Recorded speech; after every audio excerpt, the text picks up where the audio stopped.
erina amateeka gakifuga naye olaba ne parliament byekoze nga bigenze bubi ebe nga eyisiza tteeka oba nga eyisiza ekiragiro nga tekikontana n'amateeka nakyo kiwakanyizibwa era osobola ogenda mu kkooti n'okiwakanya. Kakati kitegeeza nti buli kikolebwa nga kiri wabweru w'amateeka kisobola okuwakanyizibwa. Mu rules zaffe eza parliament, rules of procedure, temulimu kawaayiro kakkiriza muntu kuba munne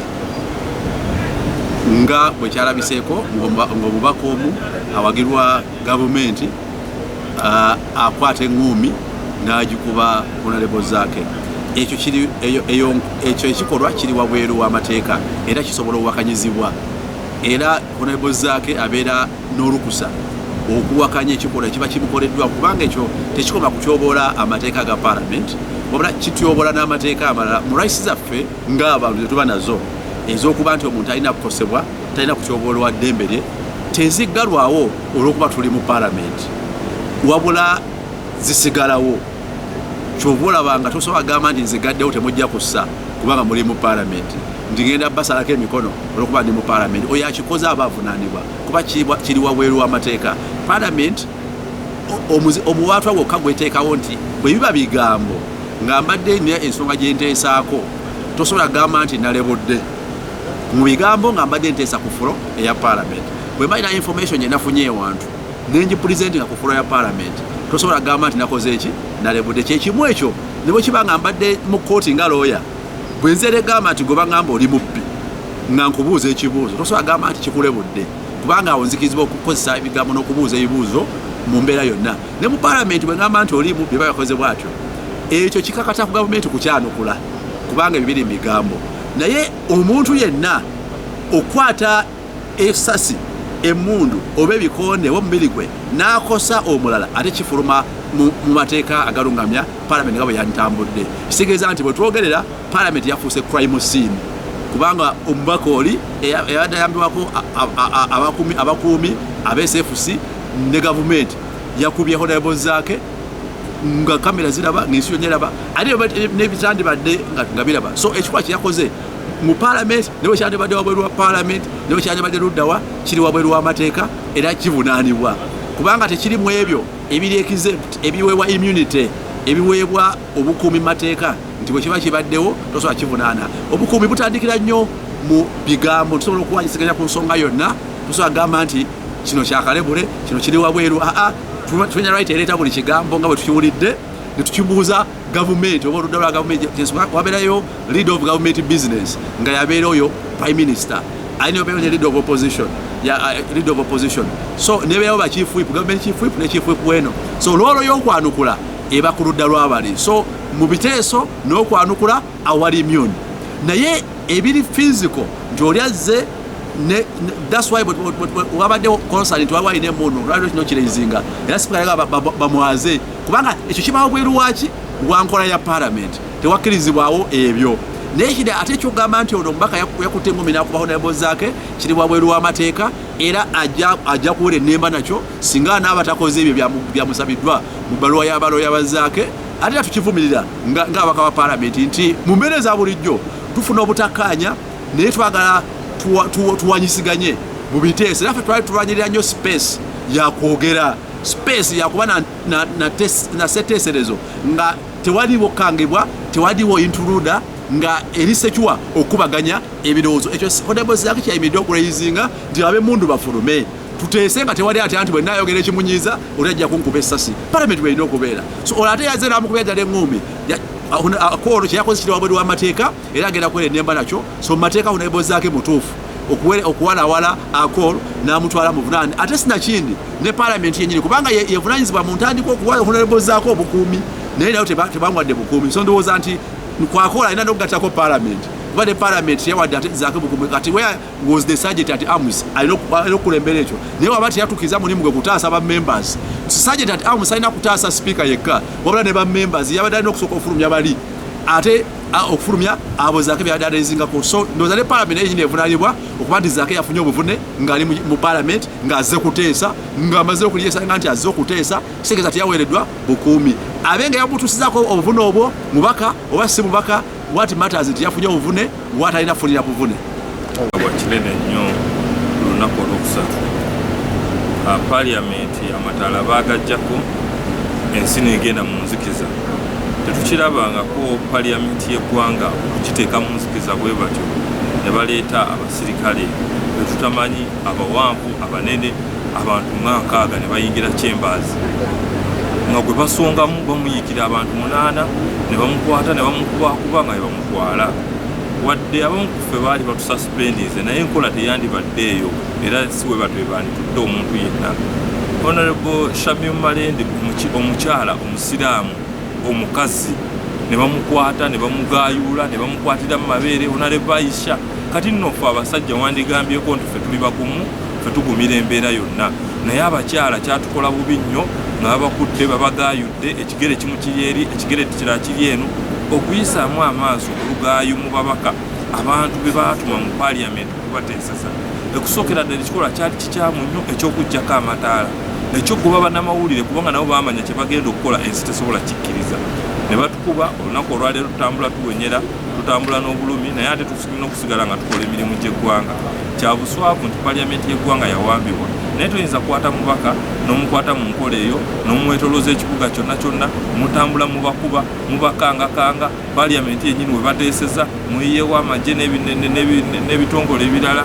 Ekikolwa kino kitulese bubi ng'abantu kubanga kitukosezza naye ate tubadde tulwanirira nsonga yaz'abantu baffe ez'emmwanyi. So tuvumirira ebikolwa bino ebyokuwamba parliament ebikolwa eby'obutujju n'ojja n'okuba abantu n'obayisa bubi nnyo n'omuntu ali eyakoze omusango tetumusuubira mukwata mu nkole.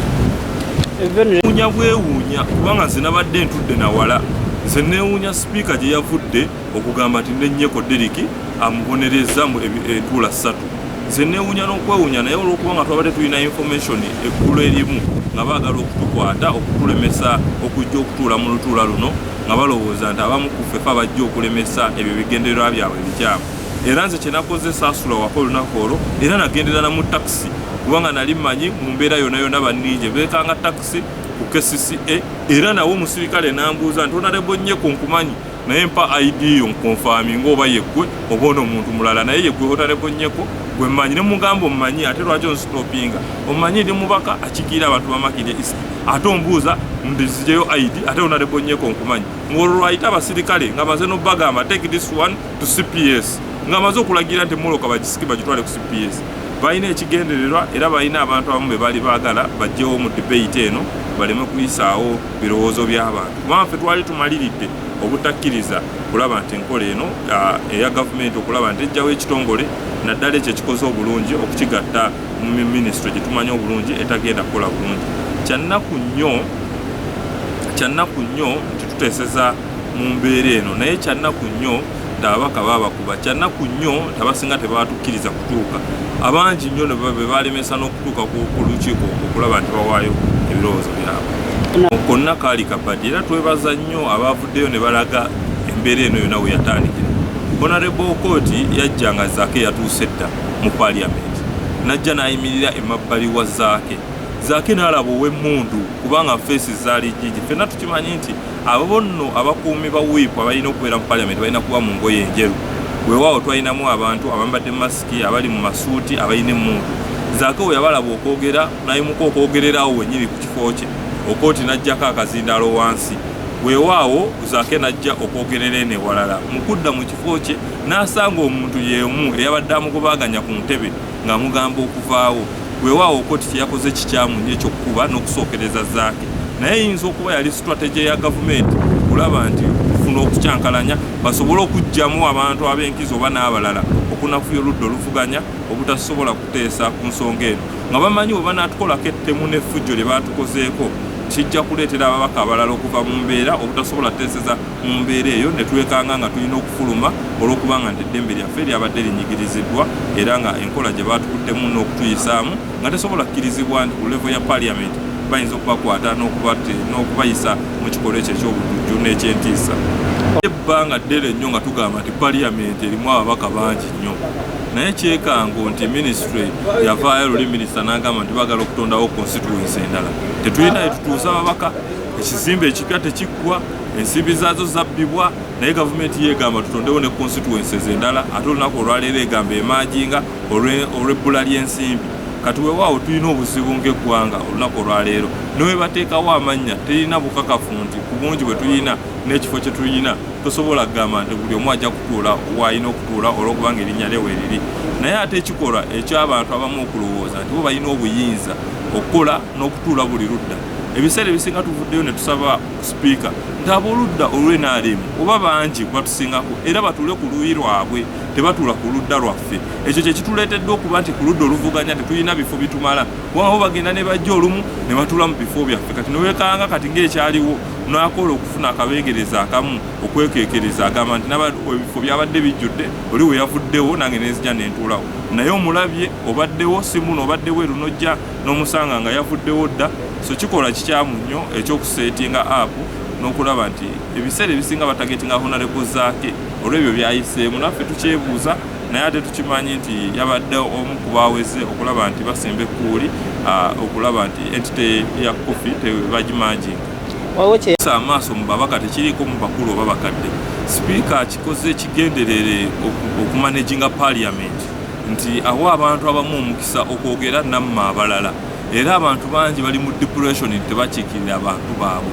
Ng'ovuddeko ffe abavaayo ne tukikolesa effujjo ne tusituka emirundi gyonna mpaka nga tufunye okwogerera obwogezo, abasinga tebafuna mukisa.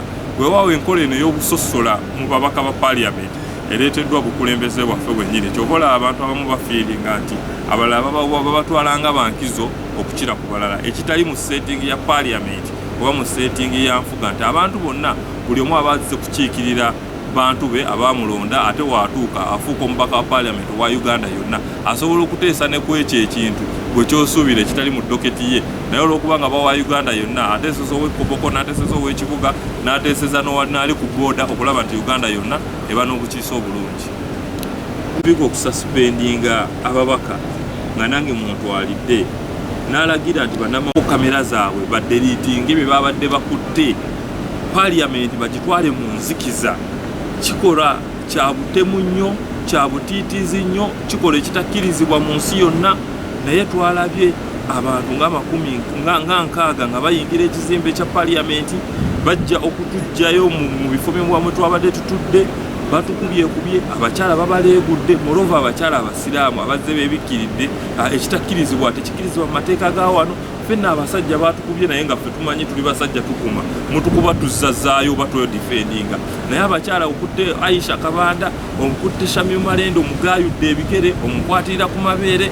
Parliament kyeno gyetusuubira teyandibadde ekuuma eddembe ly'abantu n'okuuma eddembe ly'abakyala. Era tukyewuunya ebitongole by'abakyala bingi tebinabavaayo kwogerera ku kikolwa kino, naye n'abantu bennyini obutavaayo kwogera ku nsonga zino. Tuvumirira ekikolwa ekya sipiika kye yakoze okukkiriza amagye ne poliisi okubakkiriza okujja mu house ne batukubakuba ne batumenya, ate ne bamala otukwata nga tuli mu bulumi obw'ekitalo ne batandika otwetolooza ekibuga Kampala. Tubagamba naye twagala okujjanjabwa, twagala ogendako mu ttooyi, tebakukkiriza, bakukubye, oli mu bulumi, oyagala ogendako mu ttooyi, bakuvuga ku sipiidi ya yiriyiri, bakwetolooza ekibuga Kampala, ate nga n'ekikukubya temuli, kubanga babadde bakuziyiza okulaba ng'oteesa ku nsonga z'abantu. So ebikolwa bino ne mu mulembe gwa Amini oba ogw'Obote tetwabirabako.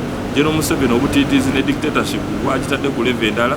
Twetaaga okusabira eggwanga lyaffe Uganda abantu bategere nti buli kitongole kiwambe, ne parliament mwe bandisuubidde obwenkanya oba eddoboozi lyabwe okuwulirirwa nayo baagiwamba.